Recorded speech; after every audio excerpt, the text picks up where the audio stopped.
Olá pessoal, tudo bem? Espero que estejam todos bem. Bom, vamos falar hoje sobre arquiteturas de teste e dessa vez eu vou compartilhar com vocês tudo aquilo que você precisa saber sobre arquitetura de teste mobile. Bora lá?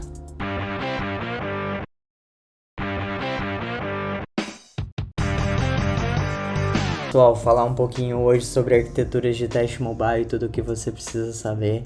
Então, como eu comecei na última semana a falar sobre testes web, hoje eu quero falar um pouco sobre testes mobile, que também é muito interessante. Você ter ideia da arquitetura e como você pode implementar uma automação de maneira efetiva e eficaz para a definição do seu projeto. Bom, primeiro, mobile.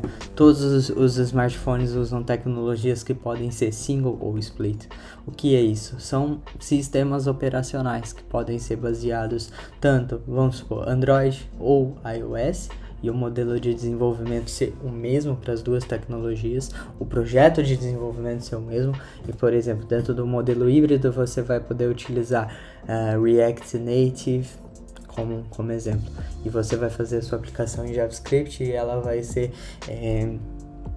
ter duas saídas, né? Você faz o build do mesmo projeto, porém você tem um aplicativo híbrido, né? Tanto iOS, tanto Android. E ele pode ser split, ou seja, você vai usar um Flutter, um Objective-C, tudo para fazer um iOS, ou você vai usar um Android, um Kotlin para fazer o seu Android. Então, assim, são dois tipos diferentes, e como isso vai influenciar na sua arquitetura? Totalmente. Por exemplo, se você tem um ambiente híbrido que você precisa testar Android e iOS no mesmo código, no mesmo projeto, os testes unitários são mais fáceis, porque você só vai ter uma build, e essa build vai fazer para os dois, ou seja, o teste unitário vai poder cobrir os dois casos de uma maneira mais eficaz. Agora, se você já tem tipo dois pipelines, são dois ambientes diferentes, são dois builds diferentes, então você tem teste unitário nas duas tecnologias. E vamos supor, você tem que saber fazer teste de integração tanto para o Android e tanto para o iOS. Geralmente no Android a gente pode utilizar o Appium, o Calabash, tem o Detox, e para o iOS você pode utilizar os três, né, que também vão cobrir o iOS, e aí você também pode utilizar os híbridos. Que são os híbridos? Você usa, por exemplo, o XE e o iTest para fazer os testes tanto unitário, tanto de integração do iOS, e você usa o Kotlin para fazer os testes com UI Automator que eu me lembro muito bem, o Express também faz os testes Android.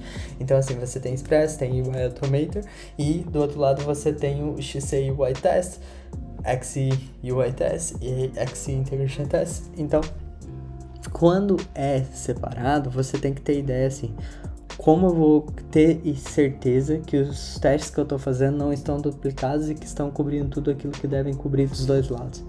Beleza, você tem que ter em mente para sua arquitetura, para saber a que ponto está a sua cobertura de teste.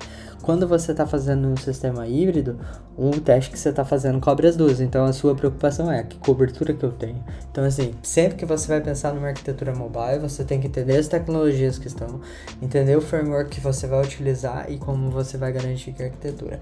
E ainda tem a terceira possibilidade, que é assim, mesmo que o seu framework seja híbrido, para que você não precise fazer duplicidade de código, você sempre cria cenas em comum para cada um deles. Ou seja, você cria uma library que vai fazer o teclado do Android, e essa mesma library, com umas mudanças, faz o teclado do iOS. Ou seja, no seu teste você chama uma classe dessa library e você usa para os dois testes. Ou seja, você consegue ter uma manutenção um pouco mais simplificada.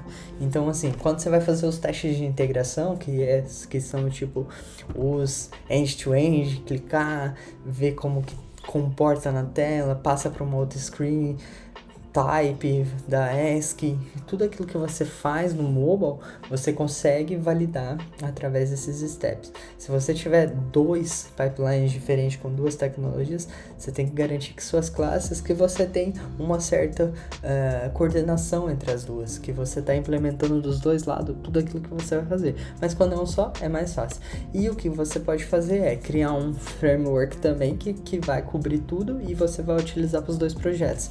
Eu já fiz isso particularmente com o Robot Framework, ou seja, é um template em Python que você pode colocar Selenium, Appium, API, tudo que você quiser, você coloca nele. E como nós fazíamos na época, né? Nós criávamos libraries customizadas em Python e colocava no framework só para poder exportar a keyword. E a keyword era utilizada nos testes. Mas, por exemplo, você pega o Detox faz isso em JavaScript, você vai fazer os testes para os dois e exportar o Detox. Então, assim, quando você pensa em mobile, entenda como a sua aplicação está sendo desenvolvida e aonde vão entrar seus testes. Teste unitário você pode suportar os devs, ou você pode escrever os testes de integração, você pode usar mock, você pode pegar lá, você tem um table view, pega esse table view, moca ele e vê como ele está na tela e testa a tela. Beleza? Ou você pode usar uma Real API, você pega lá um CMS, faz o hit nele, recebe aquela resposta do servidor, pode ter um loading time aí, vai ser um pouco mais demorado e testa também. E você tem a regressão visual, que para mobile, tipo, se você sabe os devices que você tem suporte, as screens que você tem suporte, o tamanho das screens, regressão visual é lindo, porque você vai ter lá os prints de antes, faz as mudanças, tira o print do depois e vai comparando. E assim, eu já vi, assim, em algumas empresas que eu trabalhei, eu já vi mais de 4.000, 5.000 testes de regressão visual mobile. Por quê? Porque funciona muito bem. Você pode colocar, tipo, o cenário inválido e validar os erros. Você pode colocar uma string muito longa, validar o que está acontecendo, se quebra, se não quebra. Então, assim, tenta usar os seus skills de teste exploratório em regressão visual também. Mas, assim, o mais importante de mobile, entender como está sendo buildado, entender em que momento você vai poder fazer os testes e em que momento você coloca os testes. End-to-end para mobile, eu já não vejo como uma grande valia, porque a não ser que você possa fazer suítes que rodam a noite toda, vamos supor, um horário que o cliente não trabalha e você pode rodar, porque demora. São suítes de 1 hora, 2 horas, e isso hoje, numa equipe de desenvolvimento que precisa fazer release diária, que precisa shippar as coisas para produção em pouco tempo, é muito ruim, entendeu? Então, se você tem esse tipo de suíte que demora 2, 3 horas para executar, saiba que isso é ruim, são metodologias ultrapassadas de desenvolvimento mobile, e tem maneiras de tornar isso muito rápido. Então, assim, estude, procure saber sobre como antecipar sua suíte, sobre como trazer suítes para um tempo mais curto e melhorar o seu feedback em relação à aplicação mobile. E aí tem as farms, você cria lá uma suíte dessa de 3 horas, põe ela na AWS, vai lá, faz um hit na AWS, roda em todos os devices que você quer e recebe só os resultados.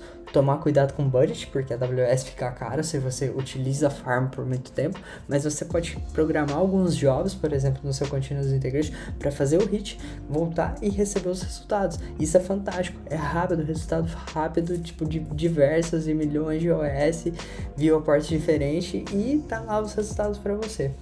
Então, assim, esse é um pequeno overview sobre arquiteturas de teste mobile. Eu vou começar a detalhar um pouco mais de cada uma, quando for iOS, quando for Android, quando for híbrido, os frameworks que eu já trabalhei, como eu trabalhei, como eu estruturei, e deixar isso mais claro para vocês, beleza? Tamo junto, qualquer pergunta é só deixar e vamos que vamos. Compartilha com os amigos, deixa nos comentários e conto com todos vocês. Abraço, tamo junto.